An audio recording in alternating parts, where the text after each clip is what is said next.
안녕하세요. 이갈이 박박사 박한성입니다. 오늘은 비정형 치통에 대해 말씀드리겠습니다.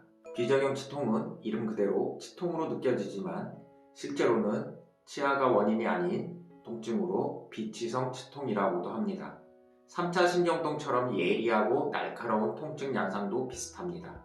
다만 통증 부위가 잇몸이나 치아라 비정형 치통이라고 불리지만 3차 신경통의 일종입니다.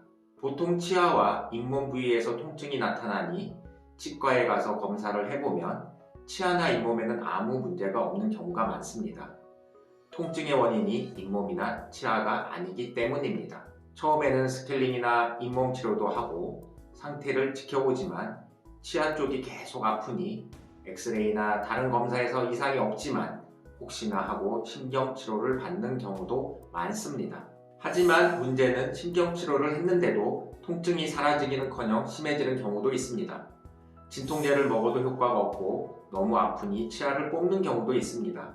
그런데 치아를 뽑았는데도 계속 아프니 미치고 환장할 노릇입니다. 발치 후에는 치과 문제가 아니라고 생각하고 신경과, 통증의학과, 한의원 등을 전전하며 치료를 받기 시작하며 3차 신경통으로 진단을 받는 경우도 많습니다.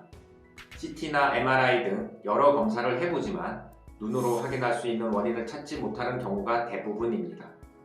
진통제는 별로 효과가 없고 보통 병원에서 항우울제 계통의 약을 처방받는데 약을 먹을 때는 통증이 좀 완화되는데 약을 안 먹으면 통증이 다시 심해집니다. 이렇게 10년 넘게 장기간 고생하시는 환자분들이 생각보다 많습니다.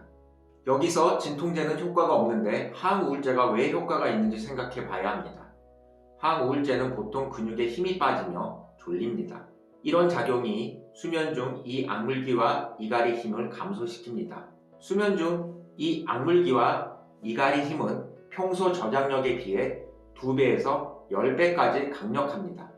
강한 힘으로 이 악물기와 이갈을 할 때 인상도 쓰는데 이런 힘이 안면 근육의 과부하가 걸림과 동시에 신경을 압박하여 3차 신경통 증상이 나타나는 경우가 많습니다.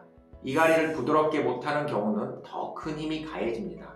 하지만 이를 갈아도 소리가 나지 않으니 이갈이가 원인이지만 원인을 찾지 못하니 치료가 잘 안되는 것은 너무나도 당연합니다. 이를 잘 갈게 하는 스플린트를 수면 중 착용하시면 안면 근육에 가해지는 힘을 감소시켜서 통증을 줄일 수 있습니다. 장기간 약을 복용하다가 저희 치과에서 스플린트 치료를 받은 후부터는 약 복용 횟수를 줄이면서 결국엔 약을 먹지 않고 스플린트 착용만으로 잘 지내시는 경우가 많습니다. 약에만 의존하지 마시고 이갈이를 치료하는 치과에 내원하셔서 이갈이 방지가 아닌 이를 잘 갈게 하는 스플린트를 하시면 증상 완화에 큰 도움이 될 것입니다. 그럼 오늘의 세 줄 요약. 첫째, 비정형 치통은 치아 문제가 아니다. 둘째, 이 악물기와 이갈이가 원인 중 하나이다. 셋째, 원인을 파악하고 치료를 해야 효과가 있다. 시청해 주셔서 감사합니다.